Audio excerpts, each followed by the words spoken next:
Stephen, when you construct a narrative like this, how is it done? Some writers use post-it notes, don't they, to keep their plot in order. You must require something a little more complicated, four-dimensional than that. Well, no, actually, I just keep it in my head. That's a really boring answer, isn't it? It's not that complicated if you know how it ends. Yeah, but which I appreciate I am the only one who does. Well, at what point did you know? At what point from? Well, you haven't seen the ending yet. You still know nothing. What point did I know what? What point did you know? When you sat down, for instance, to write the episodes that introduced River Song, what now seems like all those years ago, did you know what fate had in store for her? No, at that point I was just thinking it was kind of a one-off character, and she could have been involved in some way or another, who knows, with the 58th Doctor. But Alex was so good, and it just seemed such a fun thing to bring her back. By the time I was thinking of Amy Pond, I thought that was pretty bloody obvious, actually. I was thinking, yes, that one of the reveal could probably be that she was the daughter. I mean, obviously, I needed other get-outs. You know, Karen might have left. You know, so but yeah, from a fairly early point, yeah. Because presumably you're always interested in the production of these jaw-dropping moments. But there's another side of you that has to kind of find the logical pattern into which all of these things fit. Yeah. There must be two of you. This is what I'm saying. Well, no, I think it's a result of the logical pattern. I mean, the great thing about writing the River Song story is it looks much cleverer than it is in a way, because it's backwards. From her point of view, of course, it isn't. But you know, you are telling that story. You are revealing it stage by stage backwards. So, like all magic tricks, it looks cleverer than it is. Oh, that's a good one for the critics, isn't it? Yeah, like that. Fantastic. Sadly, the same could not be said for Stephen Moffat. And to what extent are you always in on the secret of this trick? What, you know, do you learn this story along with us? Alex is in on the secret. Yeah, we did not know for a long time who she was. No. Not until we got to the read-through of the episode 7, and then we didn't even find out in the read-through. We found out in the corridor afterwards, because there was a dummy ending on it. So yeah, we didn't know. So even you are victims of this, completely. of this process. Yeah, and we're constantly speculating and coming up with things that weren't as good as what Stephen had written. What were your theories then? Oh no, it was just like I mean. What was mine? I had quite a good one, I thought. Really, I can't remember what it was though. It wasn't right. Anyway. That anecdote isn't working. No, that was terrible. The story's going nowhere. But the first time I spoke to Alex after we found out, she just said, "Hello, Dad." Oh, she's lovely. So you're in it with us then. You experience it almost in parallel with the audience. Yeah. Which is nice. Yeah, it's nice, but it must be terribly. I mean, is it not terribly kind of confusing as an acting experience? How do you sort of keep pegs on it all? We only know the information that you need to know. It's like you're very good at not telling us. And that's it. Yeah. I didn't tell Matt either, so only Alex knew. But then within the story, only Alex knows. Yeah. And to be honest, it's just an awful lot more fun, especially as Alex took it so seriously that every time she walked up to me on set, she'd always be mic'd up. She'd clutch her hand to her bosom like that, as if she was just a little bit excited about talking to me, to cover her radio mic. And I'd stand there watching the three of them standing on the TARDIS set going, "We're the leads." So what does this say about the power of the writer, the power corruption, of the, I would say. Corruption and ego-driven nonsense. What sort of feeling does it give you to know that all of these people are absolutely in the dark and you're the one? Okay, but there is a kind of serious side to it, honest, is that it's very...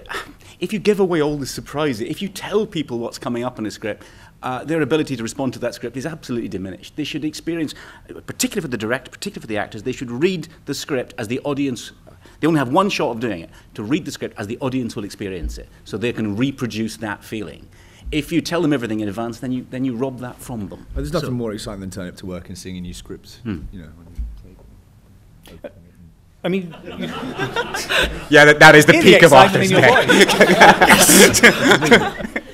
But I mean, you described this as a form of trickery, and there is a sort of narrative acrobatics to this that it feels like something quite new in television. I mean, you don't really get this sort of plot structure elsewhere, do you? Well, you get it in movies sometimes, you know, in But not in that Section. kind of. But yes, well, it's quite rare though, isn't it? This sort of the speed and the density and the And agility of it. and keep up, for God's sake. Yes, good. I mean, I think assuming an intelligent audience is a good idea, and clearly gone by our ratings, it's a successful idea. I can't see the flaw in the plan. You know, I can't see what's wrong about assuming intelligence on the part of the audience, and what's bad news about being rewarded for assuming that. They are clever. They will get it.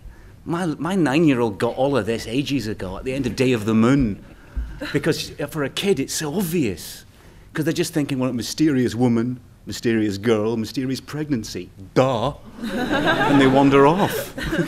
And yet, underneath all this, I guess, is in a way quite a simple. I use the word advisedly in a way. A chamber drama of some sort, isn't it? This is a story about people running in and out of rooms, discovering things.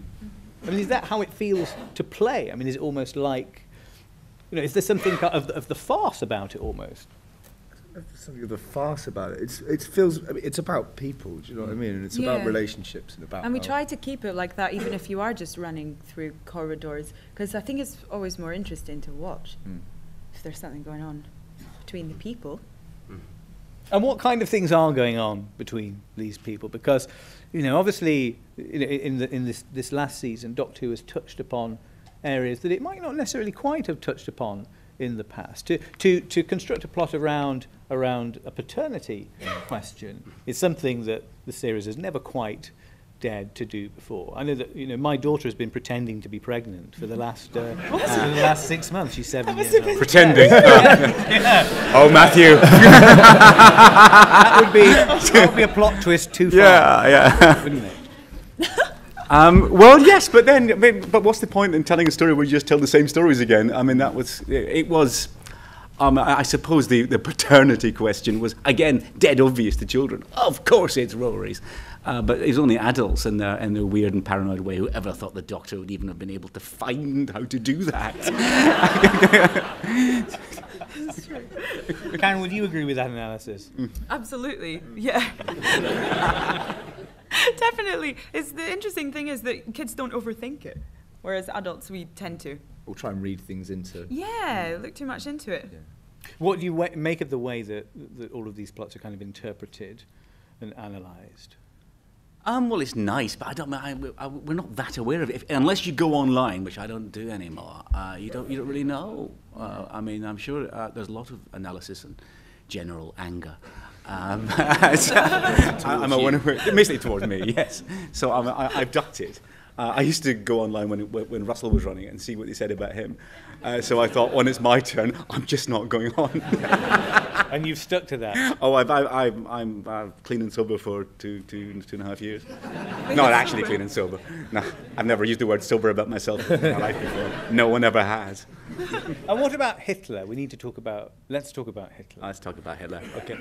I would imagine that, you know, quite a lot of kids watching this may not quite know who this man was. You don't think that? I mean, as you were writing it, did you kind of consider that question, that after this programme, quite a lot of children might have been asking of their parents, you know, who was Hitler?